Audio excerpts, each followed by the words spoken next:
What is up again? Oh yeah, disc golf coming at you from the backyard of the casa. Made it home to the great ATX after driving from Victoria after finishing the 31st annual, I think it's 31st, Texas State's Disc Golf Championship this year held in Victoria. I am going to do a recap of the tournament. Now, this is nothing to do with me, just so you know. This is not a how I did. This is just, I guess you would consider it an honest review of the tournament, just in general. I just jotted some stuff down. I got home, I took a shower, felt good, got to the backyard, petted the dogs, and just wrote on my iPad some things that I liked and some things I think that need to work on. And again, before I even get started, this is no slight on anybody. This is no slight on disc golf or the town of Victoria or the TDs or the organizers or anything like that.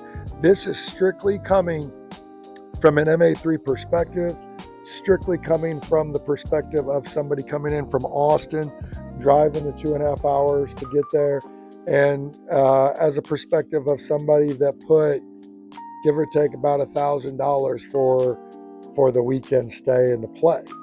So to make it kind of easy, I'm going to do my pros and my cons, or my thumbs up and my thumbs down. I just kind of rolled through them real quick. And again, this is not to make anybody feel bad or to start a fight or anything like that. I love disc golf. I love the disc golf community.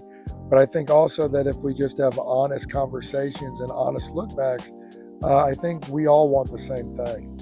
So without further ado, let me get started on this thing. So it's my pros for, again, the 31st annual, I believe, Texas State Disc Golf Championship. For the first year held in Victoria, I guess because DGPT did not come to Houston, so the pros didn't come. So it had to move. I don't know, all the ifs, ands, and buts around it, but I do know it was at Victoria for the first time. So some pros here. Again, 3-day tournament, AT, Friday, Saturday, Sunday, 3 different courses. That was a pretty cool thing, not stuck playing, the same course 3 times or even 2 courses. We had 3 different courses. Pretty good stuff right there. Can't complain really about that. The courses are what they are. There was 2 park set. They were all basically park setting, with one being a lot tougher, a lot more trees and whatnot. Some really high rough and whatnot. But I guess I should reflect back just a little bit before I get to the courses. We stayed at a Candlewood Suites, which was a part of the on our players pack, or our little email that says site hotels, I guess you could call it. And the hotel was clean. It was centrally located. I have no qualms about where I stayed. In fact, when we first got into our hotel, into the room, it was about 9,000 degrees. The AC was not working. I called them up. I was a little skeptical because they're like, well, send somebody out. And they literally put it like a NASCAR. They, in about 3 minutes, had the old one completely out, drug away, put a brand new one in, and it was working like a charm. So high props to Candlewood Suites and those people, because it was good. It was centrally located. It was by, we were right across from we were walking distance to Starbucks, to Olive Garden, across the street from Target, down the street from HEB. It had a little kitchenette. So no qualms about that. I think the price was pretty good. A big up on that. Big up on that. So that was a good thing. The parks, going back to the parks, they were all mowed and the courses were all in good shape. I thought the TDs and everybody working did a good job. I think OBs were clearly marked. I think on one of the courses, even on the scoring card on PGA Live, big note, if pylons were not OB. So, those were good. Not a lot of questions as far as the rules, or as far as, the string that they used on OB was tight and low to the ground. So, that's just a little thing. That wasn't a problem. So I thought the courses were, the physical courses were what they were, but how they were cleaned up, how they were marked, they did a good job on that. For MA3 perspective, also for all 3 days, 2 of the 3 days, I only had a 3 card. And then on one day, I had a 4th card. So, for me, heck, I mean, that was pretty cool. 2 people, the rounds went pretty fast on that. And then finally, I'm just looking at my notes right quick here. Probably the biggest thing, like I said, I got to play with about 10 different people. And I don't know if it is I believe I really just got lucky, or maybe it's just the type of people that come play, because it's an A tier. It's a little bit, I think for the most part, it's a little bit higher up. People, even though they might be MA3, they're a little bit, the higher rung of MA3 players, I guess you could say. But everybody I played with was absolutely awesome to throw with. Everybody I played with, they were, some weren't the most talkative, but they were very cordial, very polite. I had a great time on all 3 rounds. So, the people, every person that I met when I was there, I give a big shout out. I'm an extrovert. I like to talk. I like to meet people, and it was good time. So props on that. So now, those were all my big ups, and now I guess some things just, again, from an MA3 perspective, right, of what I felt was maybe could look at, or maybe wasn't up to par. And it really all boils down to one bullet point, and then I can go subset of bullet points after that. And the number one for me is that, quite honestly, it just did not feel like an A tier type tournament, if that makes sense. And I'll explain what I'm talking about here in a second. When you have the title of, again, I believe it's 31st Annual Texas States Disc Golf Championship, I mean, that is a huge, in my opinion, again, if you're going to carry that name sounds, that sounds top of the line. It's an A tier. We had some MPOs that, Freddie Mesa was here. We had some high quality players here, even though they were others were playing on the East Coast this weekend. But it just didn't feel like an A tier, like something that had that kind of name, Texas State Disc Golf Championship. And what I mean by that is this first. 2 of my 3 rounds were shotgun start. On Thursday, we shotgun started at noon. On Friday, it was tee time. My tee time was 11:30. And then today's, it was at 9. And the 2 shotgun starts, I showed up, I got dropped off at the first park at 11 for my, for shotgun at 12, and nothing was set up. I mean, it was marked, but an hour before, I guess, many of us had beaten the people there to put up the flags and, the water and the kind of snacks and stuff like that. So that was a little bit, it just didn't feel, there was, even though we weren't at the main park, there was no check-in or anything. It was just like, all right, bro, go to your hole. We'll see you at the hole. Good luck. The scoring, here's what you do to score. And, have a good time with that. And it just didn't have that kind of feel for me. Second thing for me that it just didn't kind of live up to that feel is the fly marks, or I guess lack thereof. The main facility was at Riverside Park. I guess they have the regular Riverside longs and shorts, which I played at, and then they had Fox Bend, which the higher ups played. But when you got there, Gorilla Disc Golf out of Houston, they had a great fly mart, a ton of apparel there, really cool stuff, and some discs. They brought it. You could tell that they've probably been doing it for a while. And then there was like 1 or 2, maybe really small. I asked somebody if they had any of the ranges, the streamline range that I wanted to purchase, and the guys didn't know what I was talking about. It was just, I'm not saying you got to know everything. I'm just saying it was just one of those things. But, apparently, a Mint's car broke down the day, or, their van broke down on Thursday, so they weren't there on Thursday, or they didn't make it to Friday, and they weren't there on Saturday either. So, I don't know if that would have made a difference. That's another fly mark, but there was no tech disc station. There was no, sometimes you get other people selling handcrafted stuff, or, it just wasn't a lot of that. So for me, that was kind of a little bit, you're coming in from out of town, and it just didn't have that same, oh, hey, let's go look. I'm already spending money. I'm ready to go spend some more money, but it just wasn't a lot of other things to look at. Which leads me to my next point. The players packs was, now again, I teach middle school, but the players packs was about a 6-7, right? It was meh.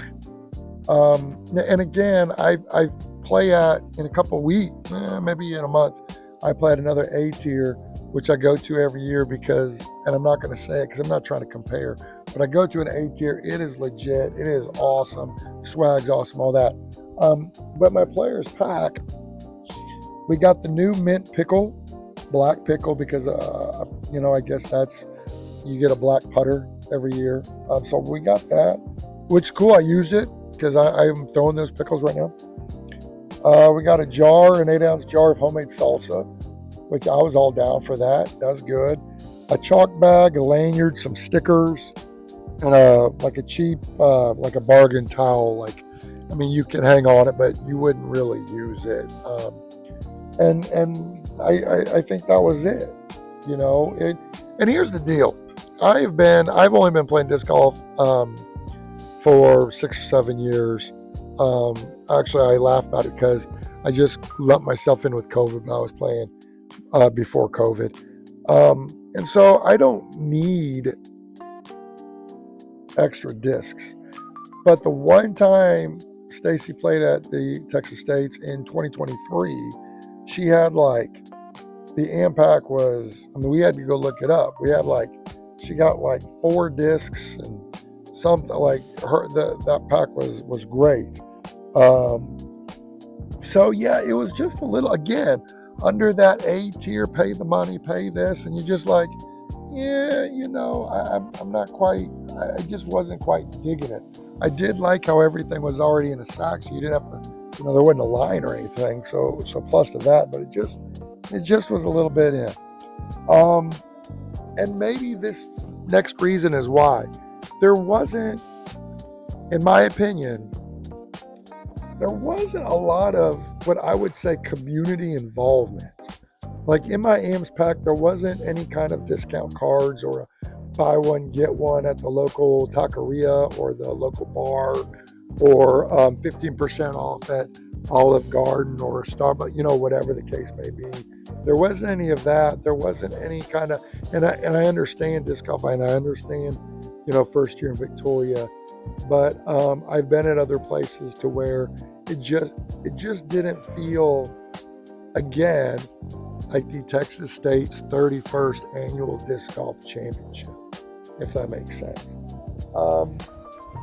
And then, finally, because my guys that I played with asked for me to speak on this, and I go both ways on this, but I will go ahead and say it because it's been kind of beat to a dead horse on the Reddits and on the social media.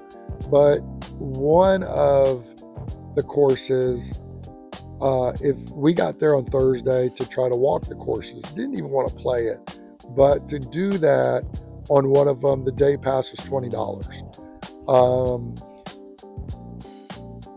And it was because it was a river authority and basically like a lake park, if you will.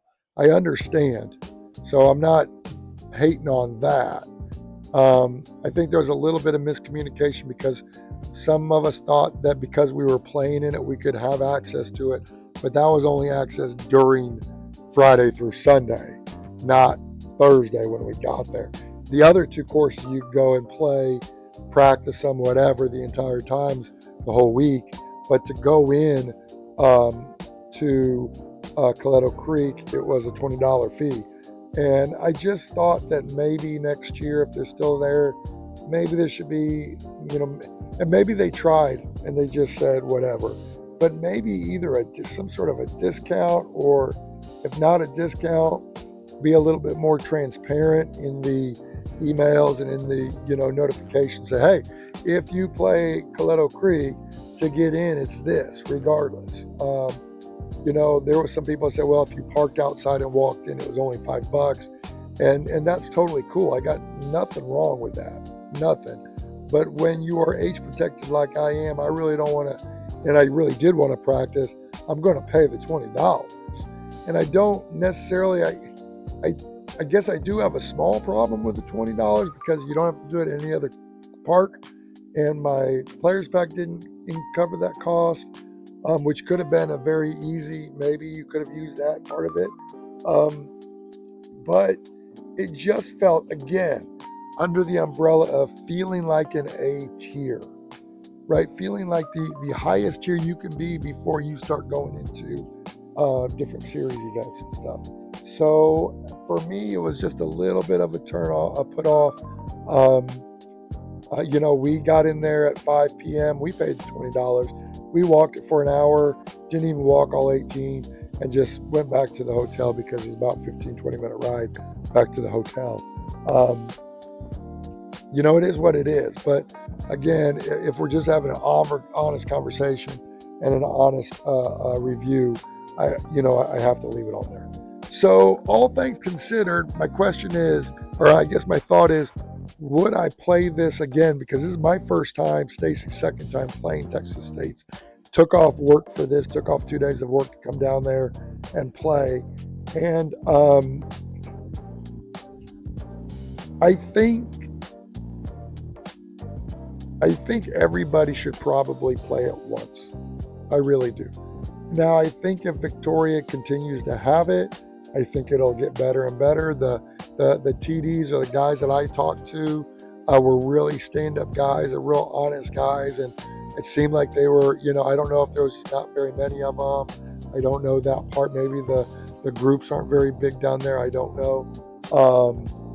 But I think they were trying to work it hard, so I don't hate them on that. You know what I mean? I think everybody worked hard. I just think, will I play it again next year? Probably not. I just don't think it's worth the $1,000 to get back what I'm getting, especially where there's some A tiers coming up a little bit closer to me that'll probably have the same number of people. So you have to kind of take that with a grain of salt. I was really glad I went. I was really glad I got to see Stacy, at least on a couple holes. So that was good. But as far as would I do it again based on these exact parameters, probably not. So there you guys go, have it. Kind of, again, MA3 perspective, 31st annual Texas State Disc Golf Championship held in Victoria, Texas, from Friday to Sunday. Just my perspective, some good and some bad, and some lessons learned. No big deal.